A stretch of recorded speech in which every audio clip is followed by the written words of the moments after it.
এই আঁকা বাঁকা লাল মাটির পট্টি যদি কবু শেষ না হতো, শেষ হবে না তো ভাই। নন স্টপ সার্ভিস অলরেডি 3টা। আমরা 2021 সাল থেকে শুরু করছিলাম, 24 পর্যন্ত আমরা শিরোপার হেডট্রিক করলাম ভাই। এক সময় নাকি আমরা কিছুই ছিল না, এখন আমাদের আছে তরার নাই। তোমরা সেই জাম্বুরার আমলে পড়ে রয়েছে, বুঝছো?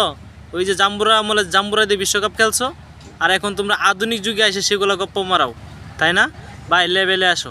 তোমরা আগে বলতো আমাদেরকে, এখন আমরা কমু, তোমরা লেভেলে আসো, যুগের লেভেলে আসো, কালের লেভেলে আসো, ঠিক আছে? সময়ের লেভেলে আসো ভাই। ওই জাম্বুরা যুগের আলাপ বাদ দাও, আধুনিক যুগে আসো। দেখো খেলা কতটুকু উন্নত হয়েছে এখন।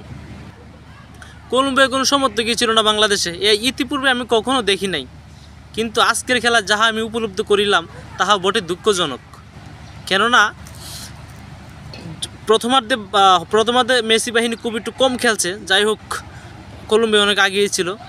আর যে হলুদ জার্সি পরিহিত যারা সমর্থক ছিল, তারা কিন্তু অনেকেই ভাবছে যে হয়তো বা আর্জেন্টিনা আজকে ম্যাচটা হারবে, তারা একটা বিজয় উল্লাস করবে, মিছিল করবে, এই সে কত কিছু নানান হ্যানতেন।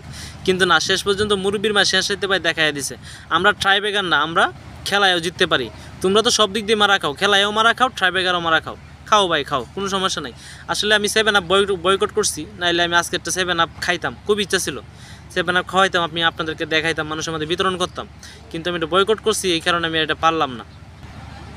যে কলম্বিয়া দুর্দান্ত ছিল, মানে 28টা ম্যাচ তারা অপরাজিত ছিল। আর কলম্বিয়ার যে মানে কোচ, উনি কিন্তু আবার উনি আর্জেন্টিনা। যাই হোক, আমরা সেদিকে না যাই, কারণ একটা মানুষ যখন দায়িত্ব পায় তখন সে তার সব কিছু ভুলে যায়, যে দায়িত্বই পালন করে। তাই এখানে তার বাড়ি কোন দেশে সেটা বড় কথা না, মানে কোচ কিন্তু অনেক লিড দিয়েছে তার দলটারে, লিড দিয়ে 28টা ম্যাচ অপরাজিত ছিল। সর্বশেষ তারা ফাইনালে হারছে, ভালো খেলছে।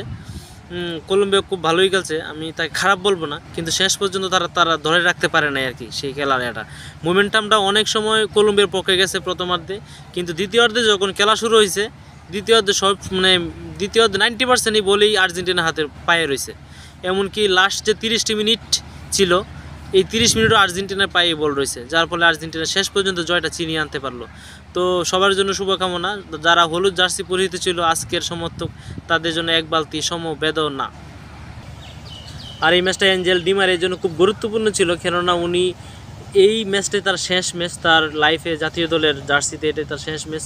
এই জন্য ম্যাচটা জিতা খুব গুরুত্বপূর্ণ ছিল। তাছাড়া মেসির জন্য, কারণ তারা বয়স হয়ে গেছে, হয়তো বা বিশ্বকাপ উনি খেলবে বা নাও খেলতে পারে যদি এরকম সিচুয়েশনে পড়ে। যাই হোক, সব কিছু মিলে সবাইকে অসংখ্য ধন্যবাদ। যারা রাত জায়গায় খেলা দেখছে তাদের ঘুমটা নির্ঘুম ছিল, নির্ঘুমটা সার্থক হয়েছে। এবং যারা হলুদ জার্সি পরিহিত ছিল, হ্যাঁ, তারা আজকে ভাবছিল সকালে মিছিল দিব, এই সেই, এটার হয়ে ওঠে নাই, তাদের জন্য আবারও সমবেদনা। ভালো থাকবেন সবাই, দেখা হবে 2026 বিশ্বকাপ টুর্নামেন্ট।